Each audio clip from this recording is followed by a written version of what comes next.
yeah, a blinding,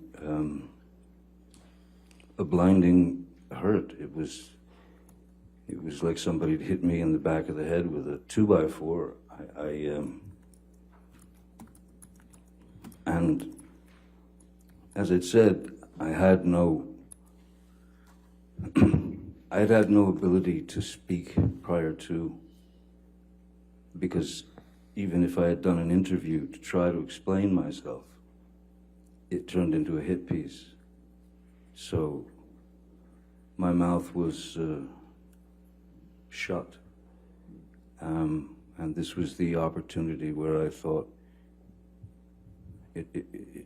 something's got to be done. It's just got to be done. I couldn't take it anymore. Mr. Depp, how did you feel when you learned that you were being dropped from the Pirates of the Caribbean franchise?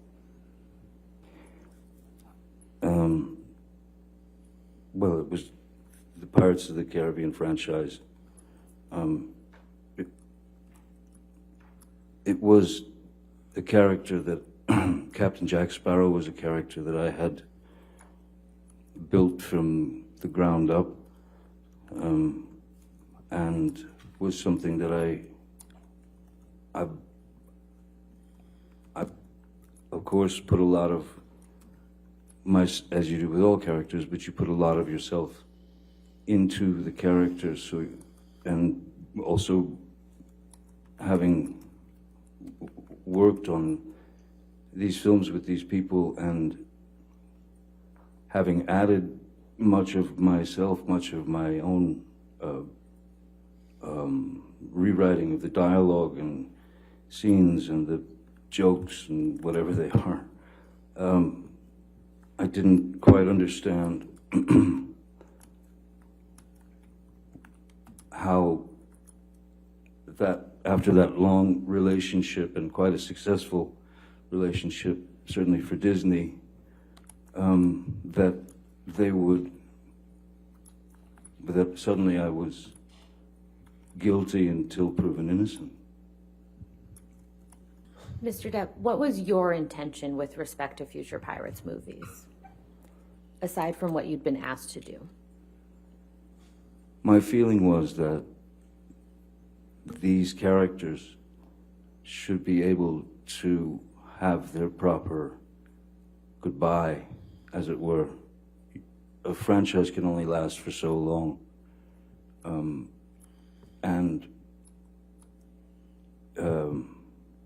There's a way to end a franchise like that, and I thought that the characters deserved to have their way out of to end the franchise on a very good note.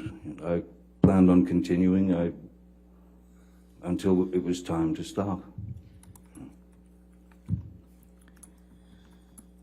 Mr. Depp, last week, Mr. Rottenborn asked you about a quote where you said you wouldn't come back to the Pirates franchise for $300 million and 1 million alpacas. Do you remember that?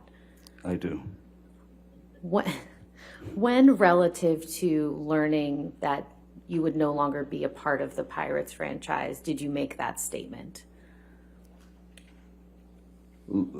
I think long before I made the statement, there was a very deep and distinct sense of having been betrayed by the people that I had been working with, the people that I had worked hard for, the people that I had delivered a character to that they initially despised, but somehow,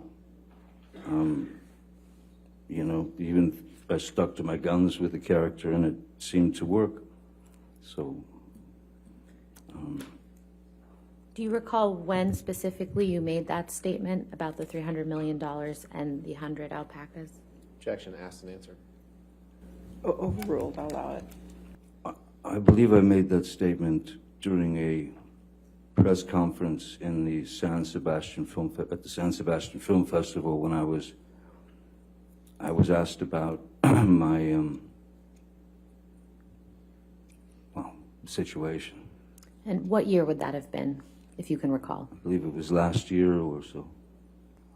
Mr. Bettany and I had, we'd met while I was making a film called The Tourist in Venice, and we were,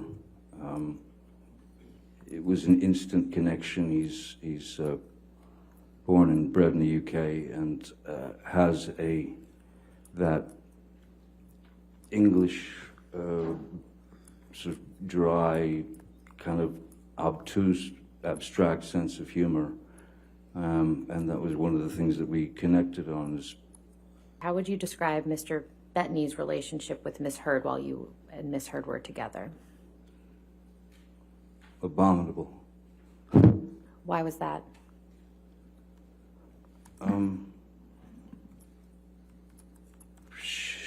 Ms. Heard despised Mr. Bettany mainly because we had become such close friends, and for her he was a threat, and would take me away from her with regard to if Paul Bettany was getting the attention from me. That was a showstopper. It would cause all kinds of unpleasantries, to the point of where, when we were on the island with Mr. Bettany, his wife, and his 4 children, Ms. Heard and Mr. Bettany got into some debate over lunch, and I just remember that whenever Mr. Bettany tried to make a point, she would talk over him, and then it started to get quite rude. She got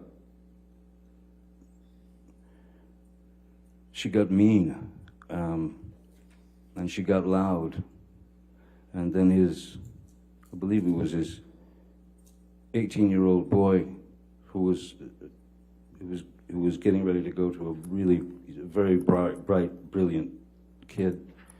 He entered the conversation because this was something to do with what he'd studied in school, and he knew quite a lot about it, and he voiced his opinion, and Ms. Heard demeaned that young man to the point of where he burst into tears and walked away, and it was at that point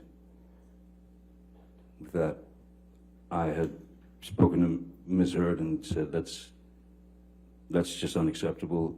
That behavior is unacceptable. You have no right to demean that boy. You cannot always be right. You should try being wrong sometime, because you might learn something. And then I asked her to, I thought it was best that she leave. Now, Mr. Depp, you said that you did not write this portion that's in red here that says Carly Simon said it. Call Carly Simon, she said it better, babe. Is that right? Yes, no, that's not mine. How do you know that it was Miss Heard that wrote that? Objection, lack of foundation. Overruled, we can answer it. There are,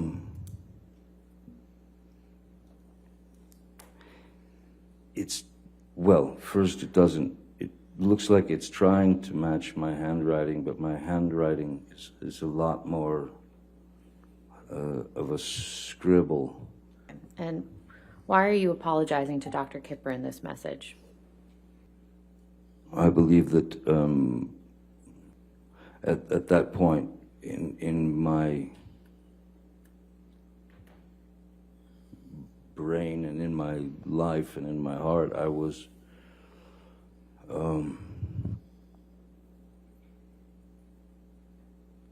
completely and utterly frustrated with how I had to how I was living my life, and I had had some disagreement with Dr. Kipper, and I was apologizing to him for having gone against his wishes, or gone against his advice, let's say. What did you mean when you said, I have chopped off my left middle finger as a reminder that I should never cut my right finger off again? It's my way of dealing with a painful situation. It's my way of dealing with a painful situation where I resort to humor. So I had lost the tip of my right finger, and so I'm saying to him, I've now cut off my left finger to remind me never to cut my right finger off again. That's not, I mean, when you say I got my finger cut off, or I cut my finger off, or this or that, it doesn't necessarily mean that you did it yourself. And again, I'm a guitarist and have been since I was 12, and that was the only piece that I found in my life at the age of 12 where I knew what I knew who I could escape into music and learn music. And the last thing, I'm a guitar, I mean, I still play the guitar it's still my first love, aside from my children. It's still my first love. There's no reason in the world why I literally would cut my own finger off to ruin this beautiful opportunity that I was given at 12 to learn how to play the guitar.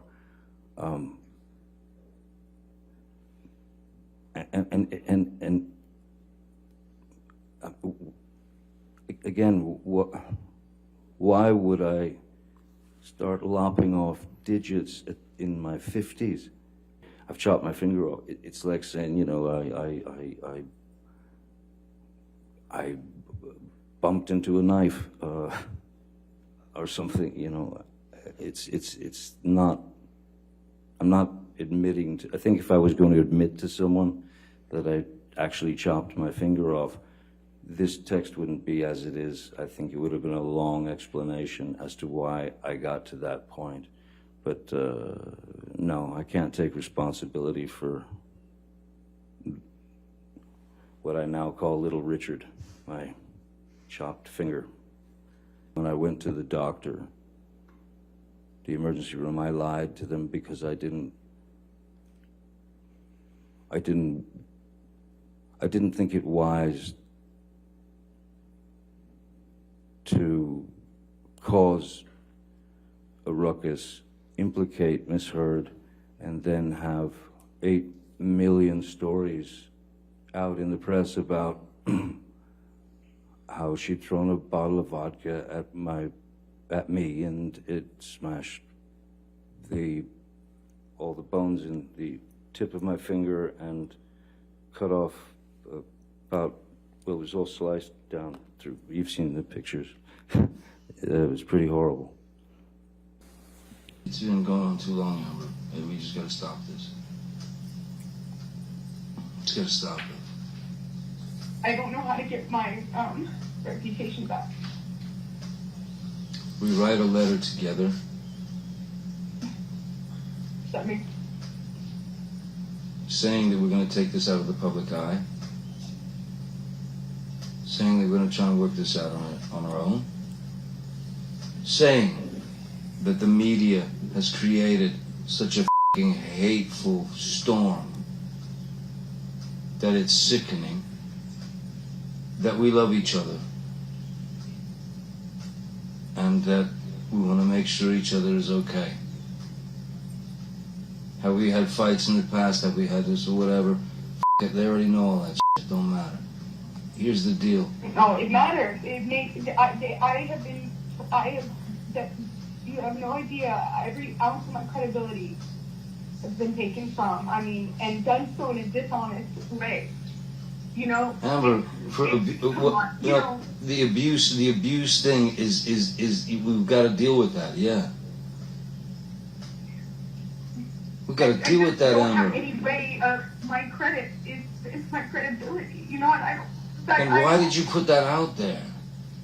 I did not. You forced me. Your team forced me to by going on the offense. I didn't force you to. From the very beginning. I promise. Look up the timelines to these things. Everything is. Forget it. Forget it. You don't believe what I say. You don't believe what I say. But I did not choose this. Every step of the way has been an offense. I did not put this anywhere. I didn't. Let me talk to the fucking team. I did not call the cops. I gave them no statement. IO called the I did cops. not call the cops. You told IO to call the cops. I did not call the cops, and I did not give them any statement when they came. I've been trying to protect you. You told IO to call the cops. While it was happening? Yeah. Oh, I'm sorry.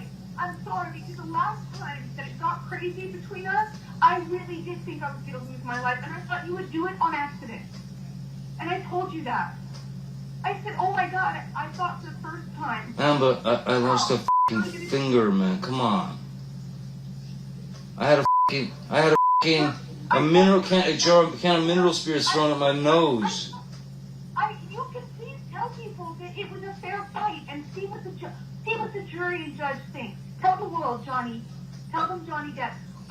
Johnny Depp, man, I'm a victim too of domestic violence, and Yes. I know it's a fair fight. And see how many people believe or side with you.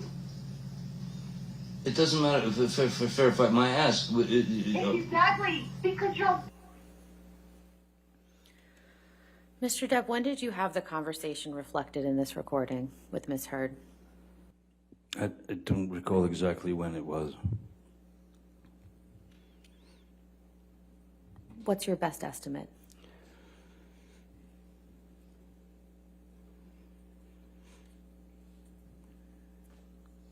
My best estimate is that it was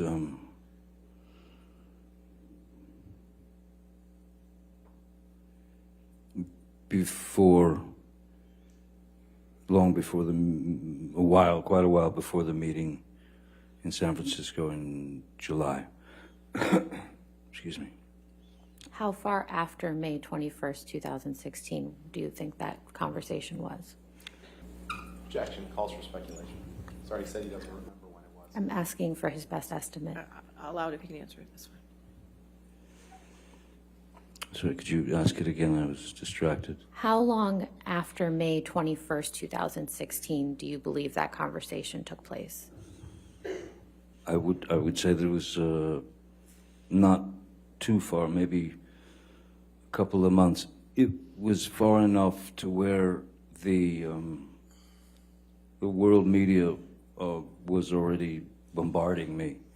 So it was an attempt to try to make all the. Objection, Your Honor, beyond the scope. All right. I'll sustain the objection. Next question. What are you referring to when you said you and Ms. Heard will write a letter together? I was trying to make a peaceful settlement. And what are you referring to when you say you lost a finger?